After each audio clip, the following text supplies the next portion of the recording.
Hey guys, I've been testing the Walther PDP full-size grip 4-inch barrel versus the VP9 full-size. This one is the optics ready model.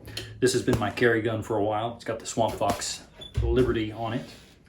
And I've been running the RMR on the PDP. These guns, in terms of size, they're basically identical. There's some slight differences between the shape of the trigger guard, and also probably the single biggest felt difference is the height from the top of the sights here down to the grip. And that's noticeable to me because I use the claw grip like so as I draw the pistol. Let's get into the nitty gritty. Probably the biggest difference in felt size is the fact that the grip on the VP9 is more adjustable. You have both side panels and the back strap, which can be adjusted. And I especially love the fact that, I don't know if we can see it here, but my left side grip panel is actually bigger than my right side.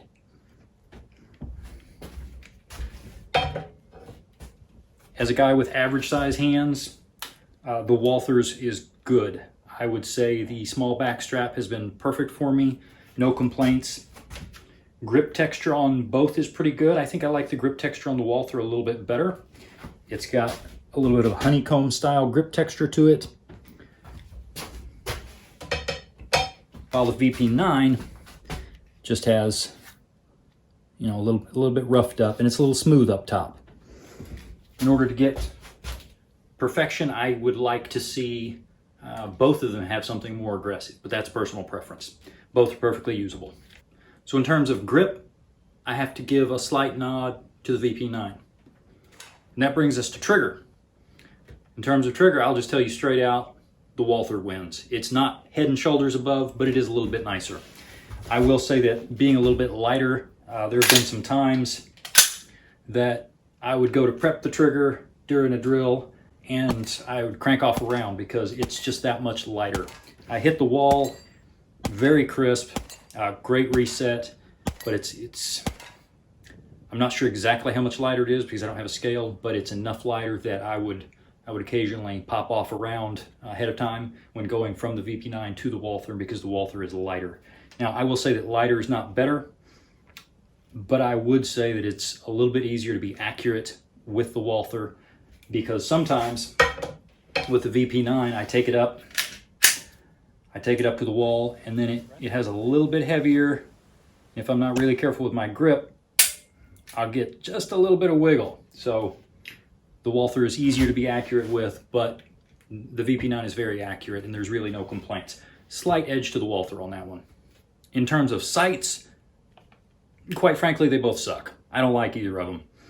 The Walther has plastic sights, 3-dot white sights. The only saving grace here is that they are micro adjustable.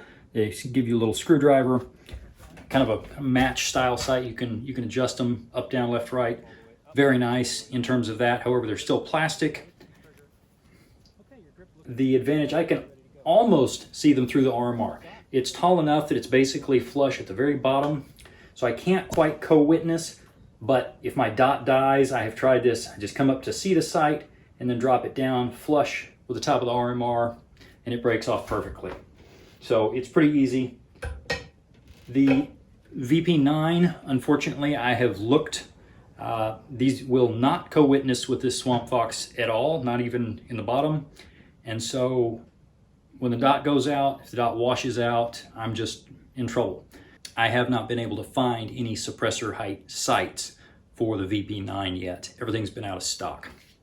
So slight edge to the Walther there. In terms of reliability, I have to give a slight edge to the Walther. Not because the VP9 has been terrible, but because the Walther so far has been flawless. I have run brass, aluminum, and steel through it. It's eaten everything, has no hiccups. The VP9, however, when I first got it, my tendency is to shoot them dry right out of the box. However they come, I shoot them unless it's visibly bone dry.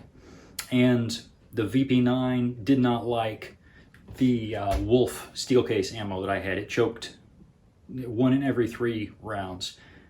As soon as I ran about 200 rounds through it, that cleared up. But still, if you're just running it out of the box, the Walther has been more reliable. The VP9 is ambidextrous. The slide stop, slide release, whatever you want to call it, go ahead and flame me. Get it on both sides. The Type A, the paddle release, push it down. You can do it with a thumb or finger on either side, so it's ambidextrous out of the box. I will say, I would like to be able to reach that with my thumb, but I can't quite do it. But I find that as I come back, I can use my middle finger, and it works great. The Walther is sized well so that I can't quite keep my finger here and press that in because my finger's in the way. But I can hit that with my thumb without otherwise shifting my grip. And the magazine release is reversible to the other side. However, it's not ambidextrous out of the box. You have to choose which way you want to set that up. So, slight nod to the VP9 if that's something you care about. All right, in today's prices, the Walther is running from $550 to about $650, and that depends on the configuration. You get it on sale for $550. I actually got mine a little cheaper than that a couple weeks ago, but depending on the configuration you want, you can't be guaranteed to get it for $5.50. $6.50, you can get pretty much anything you want. However, the Optics Ready VP9 is running about $750 to $8. So clearly, the Walther is a little more available. And that brings us to the final point, which is accessibility of spare magazines and things like that. As I said, I had trouble finding good suppressor height sights for the VP9, and right now finding mags for a full-size PDP is basically impossible. You can get them for the compact because the ones for the PPQ will fit the PDP. A lot of PPQ parts will fit the PDP, but it seems to be more for the compact and some internals. In terms of finding spare mags, which to me as a shooter is a big deal, you've got to have a bunch of spare mags. Spare mags wear out a bunch, and you don't want to use your range mags for your carry mags, so you got to have more than just the two that it comes with. So the VP9 wins out, at least in the magazine availability area.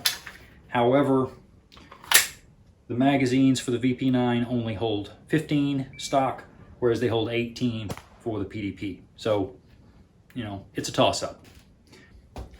Holsters, I think you can get, there's a number of pretty good holsters for the PDP. They have made a lot of strides in that area. They've reached out to a lot of manufacturers. You can get some really good holsters. So I think it's a wash on that. And of course, I don't really have anything to say about the mounting system of these red dots. I haven't had a problem out of either one. I think the FN509 continues to be the best manufacturer mounting system, the most robust. However, despite what some people have said about various problems with the PDP and whatnot, I haven't had a problem, so I can't speak to that.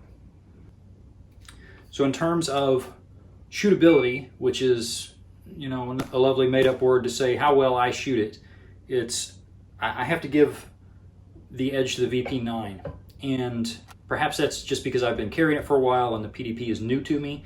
However, I think the recoil is felt a little bit more. I have a little more trouble tracking the sights on the PDP. Seems like it has a little bit more muzzle flip. It's not terrible. I'm not saying that it's unusable at all. It's very close. However, when it comes to tracking the sights and shooting faster, you know, shoot something like a bill drill, I had better success with the VP9. So you just have to decide which of these features is most important to you, and you know, get out and rent them both, shoot them. I think they're both great guns, and let me know what you think.